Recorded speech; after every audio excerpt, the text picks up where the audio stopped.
It's the Locked On Flyers podcast for Friday, August 2nd, your daily dose of Flyers news, analysis, and high quality content. Let's talk about that Russian Flyers goaltender. Oh, wait, no, the other one. Wait, no, it's the other one. Don't confuse everybody, Rachel.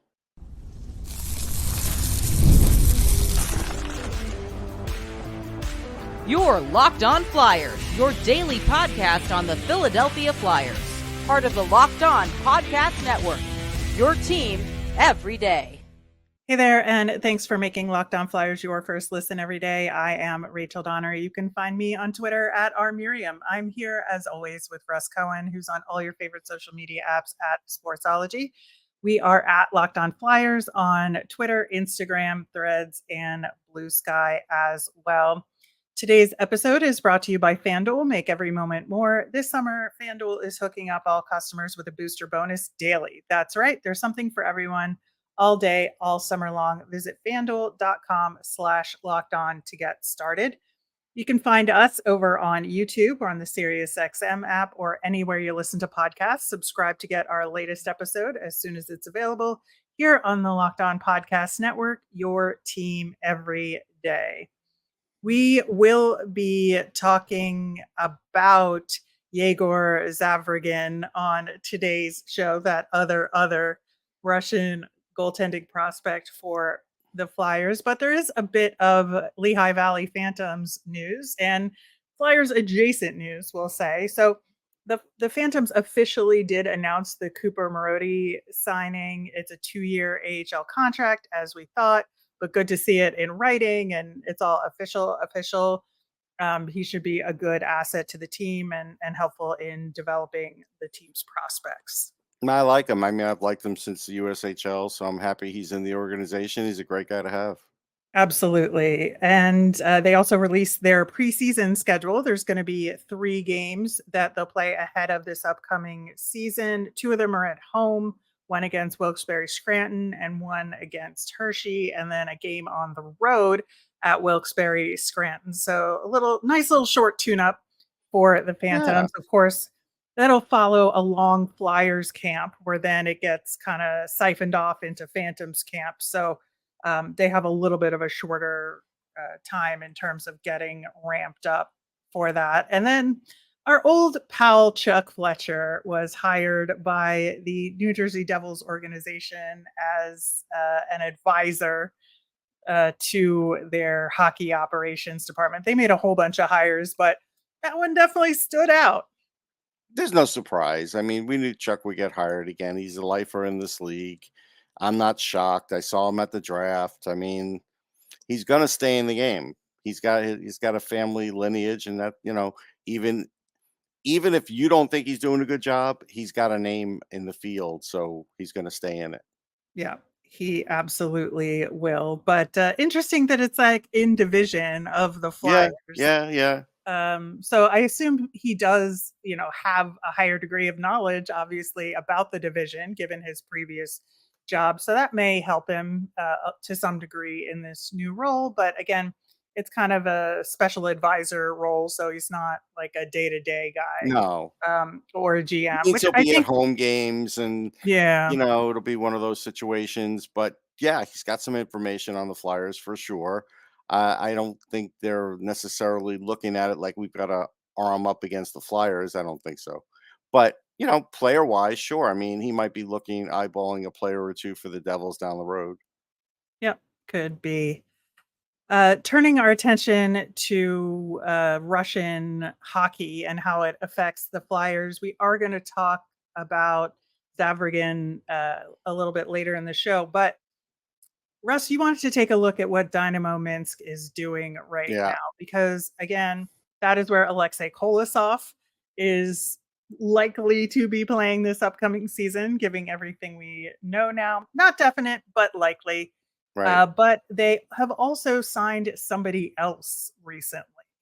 Yeah, they signed Dylan Dubé, formerly of Calgary, one of the guys who is soon to be on trial for Hockey Canada. And so it does sort of make you wonder. So the GM of Dynamo did put out a tweet and, basically acknowledged, hey, he's innocent until proven guilty. And I'm just going to do the yada, yada, yada, because you know, it's a what I would say is it is a gray area, and in Russia they don't care. Like there is no gray area. They brought back players with charges against them many times. It's not like that. This is a new one. Voinov, right? He comes to mind, and then Right. when he became toxic from the NHL. So they've done this before. So we can't be surprised. The only reason we bring it up on the show really is because one of those guys falling in that group is Carter Hart, and you wonder. I know people have joked about would he play in the KHL, and honestly, from what we could see, the trial doesn't necessarily start till even like May, so that gets you through a full KHL season. So, is it possible he might play there? Yeah, it's possible, and that's why we bring it up because Dubé may not be the only one that ends up playing over there. Right. And so my question is it just this one team or is it potentially anywhere in the KHL? It's a good question. I mean, I'm I'm gonna say right now it's just the team, but you know how it is. If teams feel like they need a player bad enough, it could be the rest of the KHL. But right now, I'm gonna just say it's this team because this team is doing a lot of different signings. So I think they're experimenting, and then of course with the Kozlov thing, I mean, we know what's going on with that, and they don't seem to have a problem with it yet.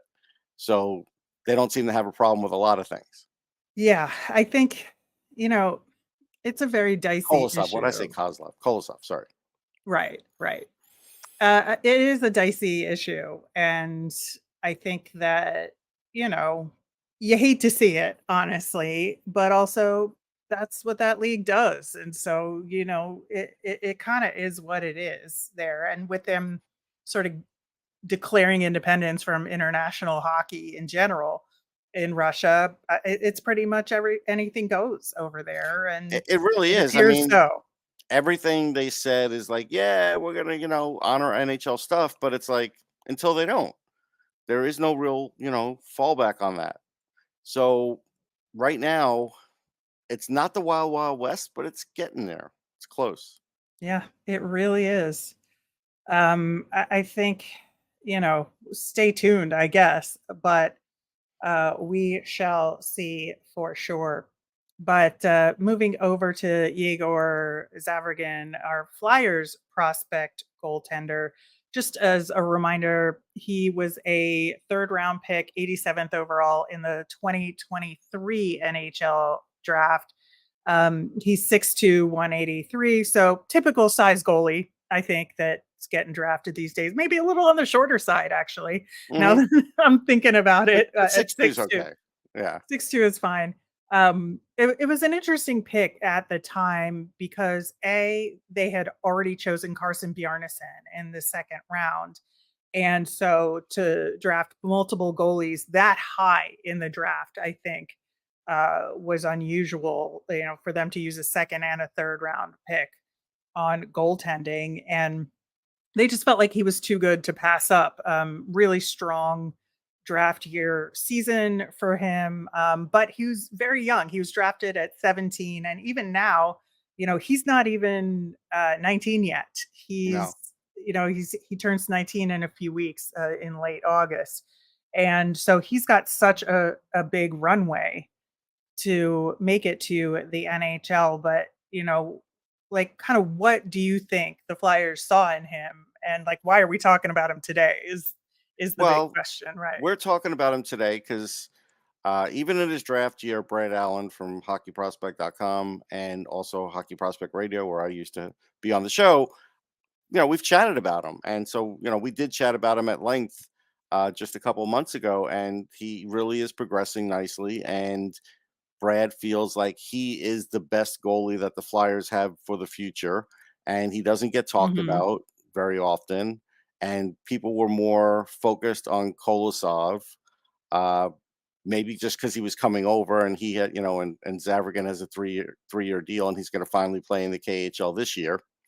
But for whatever reason, Brad's a goaltending guy, and so I listened to him, and so he told me great things about him, and he's right. I mean, so far everything he said about him is good. So you see, uh, what he's done so far as a young goalie, and you're like, it's pretty impressive. So yeah, I just feel like, and I don't put tremendous stock in the VHL. I think actually the MHL, I don't know this for a fact. This is just my gut reaction. Probably has more talent at a given notice because a lot of guys seem to go from the MHL right to the KHL.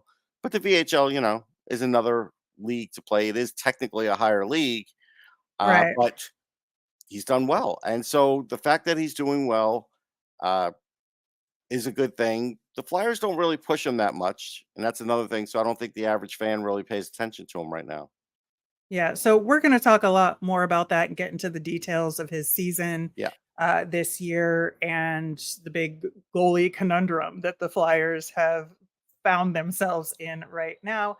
We are going to do that coming up next. Passion, drive, and patience. The formula for winning championships is also what keeps your ride or die alive. eBay Motors has everything you need to maintain your vehicle and level it up to peak performance. Superchargers, roof racks, exhaust kits, LED headlights, and more. Whether you're into speed, power, or style, eBay Motors has you covered. With over 122 million parts for your number one ride or die, you'll always find exactly what you're looking for. And with eBay Guaranteed Fit, your part is guaranteed to fit your ride every time or your money back. Because with eBay Motors, you're burning rubber, not cash. With all the parts you need at the prices you want, it's easy to make your car the MVP and bring home huge wins. Keep your ride or die alive at ebaymotors.com. Eligible items only, exclusions apply. eBay Guaranteed Fit only available to U.S. customers. All right, on Monday's show, we're going to do a deep dive on Matvei Michkov and kind of what he'll have to do defensively to get up to the NHL level. We have a great interview lined up for that one. Plus, we'll have a new weekly poll and our nemesis of the week. So, with Zavragin, he has a 3-year deal now with SKA that he is under, but he's on loan to Sochi this upcoming season, which sounds familiar because of Matvei Michkov. It feels like Sochi is the tune-up team that everybody sends their guys to when they're not quite good enough for the top teams in the league. That's where they go to get a little bit better. You were talking about, the difference between the VHL and the MHL and how that, really looks at his development and what leagues he's playing in. And it looks like he will make that jump to the KHL level, like based on what he's done. Like, what is a good season for him this upcoming year? Yeah, I think a good season would be if he has like a 9-10, 9-15 save percentage. I think that's a good season. I mean, that's, I don't know how many starts he'll get. At his age, he may only get, 30 starts. So, Right. I think that would be good. I'm just looking for him to, win some games for sure. If he has a winning record, that's the other thing that would help. But, sometimes on a bad team, you can't have that.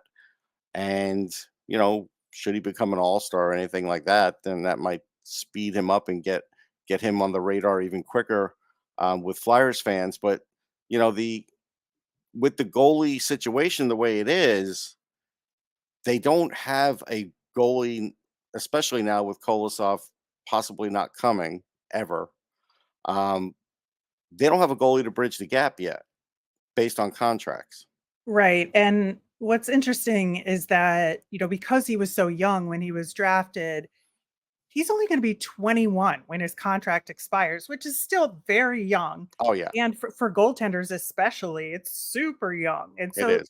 there's so much runway here that 3 years in the KHL, like, I don't need him to come over earlier. I don't necessarily want him No. to come over earlier at all. And I think that's a good thing because we have Zavragin on the KHL development path as a young goaltender. And we have Carsen Bjarnason, who's going to be, from the same draft class on the North American development path. And I think that's a good thing to have, two different goaltenders from the same draft year on different development paths that could both potentially get them to the right place at the right time. No, though it's good forward thinking, and both those things are good. The only question I have for you, Rachel, is in 3 years, who's their goalie? Because there's nobody contracted for that. Well, that is where all of this comes to a head, right? And where we're getting at is that there's a lot of potential for Zavragin. Totally true.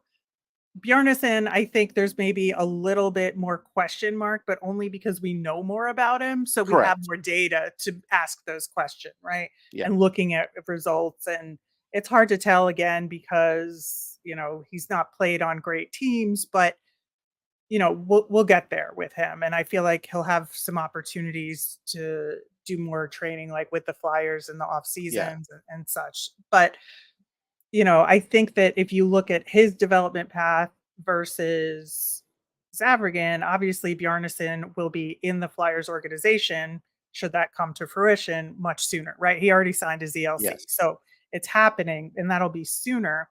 But then we have Samerson and Ivan Fedotov, whose contracts both expire in 2026. If Zavragin plays out this full contract, which we assume he was, he wouldn't come over until 2027. And Correct. so the Flyers are going to have to make a big decision about Samerson and Ivan Fedotov. On one of them, at Assume least. on one of them, like assuming Fedotov plays well, right? Right. And is like in the conversation, assuming Samerson continues to play well and is in the conversation. I would say the Right. latter is a much Yeah, that's easier probably the assumption better to bet. make. But they're going to have to make decisions on both of those prior, like a year ahead of time in terms of contract extensions. And then it's Bjarnason and Zavragin. Like R- that's who we have, right? Yeah. So, if you're making me the GM for a day and I have to deal with this decision, I'm going to decide in the next year who I'm giving like a 3-year contract to. I don't want to give 5 because I give 5, I'm going to probably scare the kid away because he's going to look at 5 and he's going to be like, ugh, that means I'm not going to play into the end because they look at it like it's going to take a while to break in and everything else. And he may end up going and signing another KHL contract if he sees that, let's say, Urson gets signed for 5 years, right? But if you're Flyers, you got to kind of like hedge your bets a little bit and, give one of these two goalies a 3-year deal at a pretty good rate.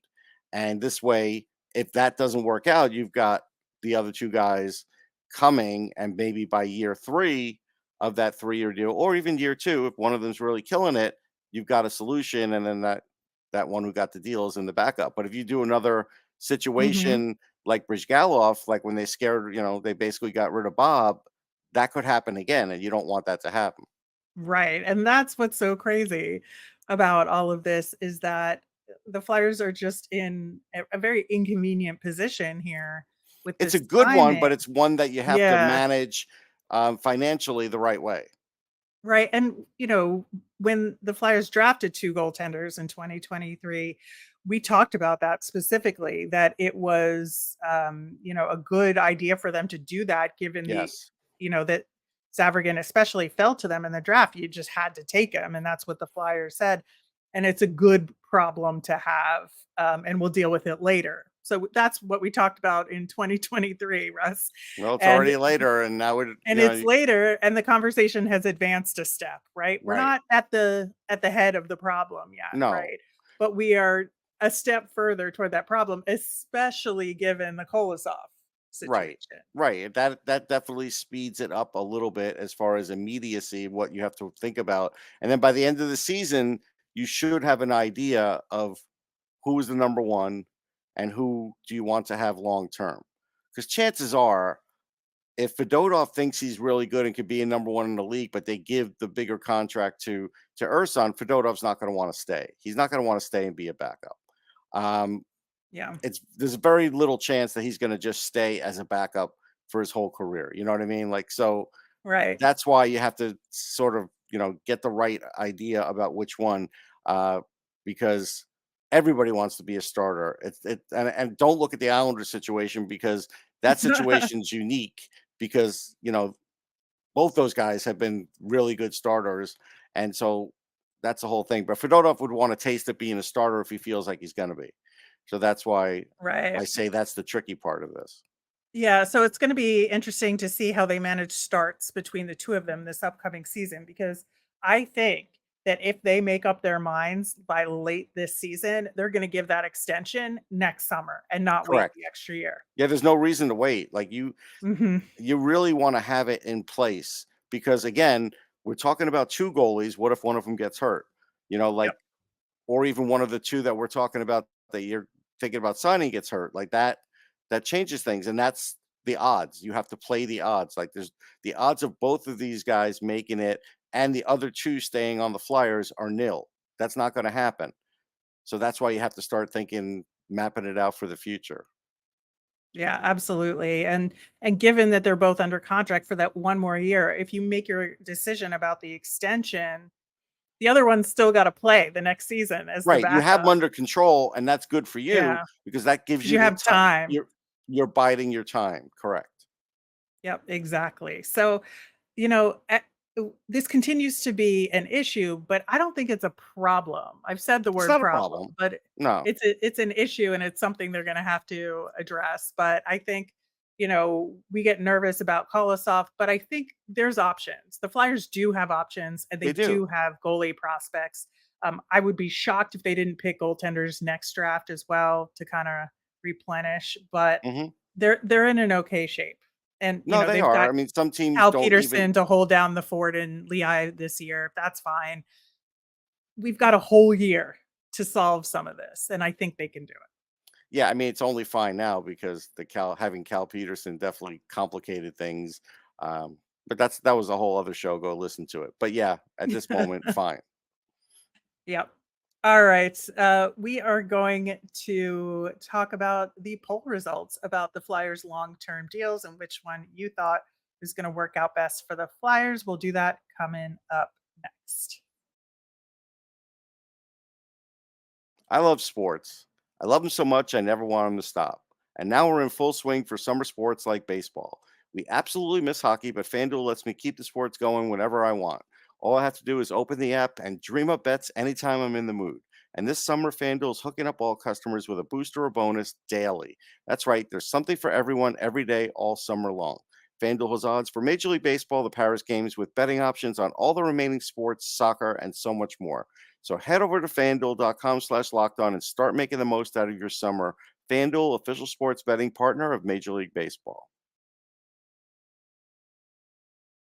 All right. So on Monday's show, we talked about the long term deals the Flyers have in place, specifically because of the new Travis Konechny contract extension. Want to add that to the mix and talk about all of them.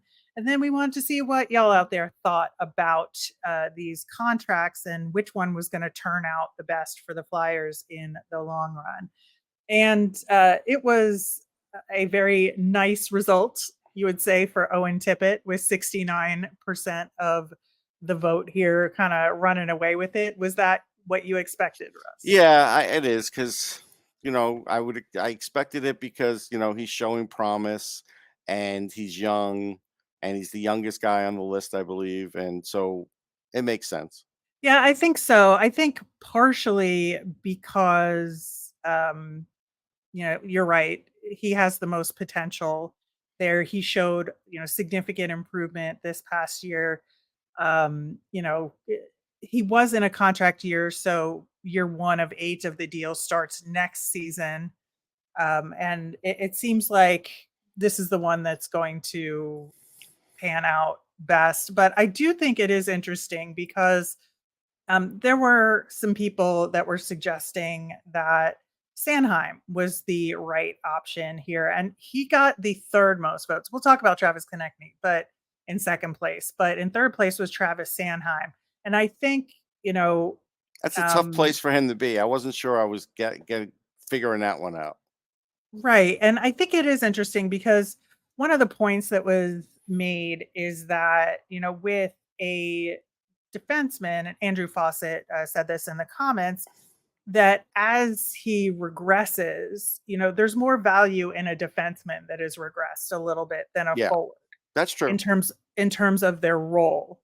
And I think that that's a really good point to make, in that if you're looking long term and you're thinking with the Konechny deal, maybe with the Tippett deal, but definitely with the Couturier deal, you're going to see just an absolute fall off, and there's a chance they'll be traded at the end of the deal, or, buyouts or whatever. Right. Right.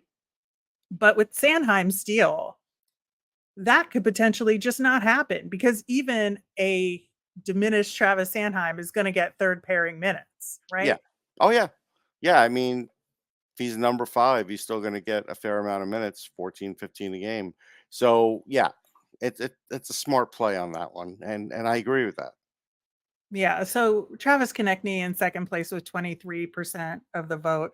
So really, Tippett and Konechny got the vast majority of this vote combined. I think that, when we talked about that contract, we talked about the fact that it had, um, you know, he brought intangibles to the Flyers as well as his on ice production. And that's like a huge part of why they made the deal, right? That it wasn't just the points on the board, it was his connection to the organization, the fan base. Like, he's a big marketing tool for this team.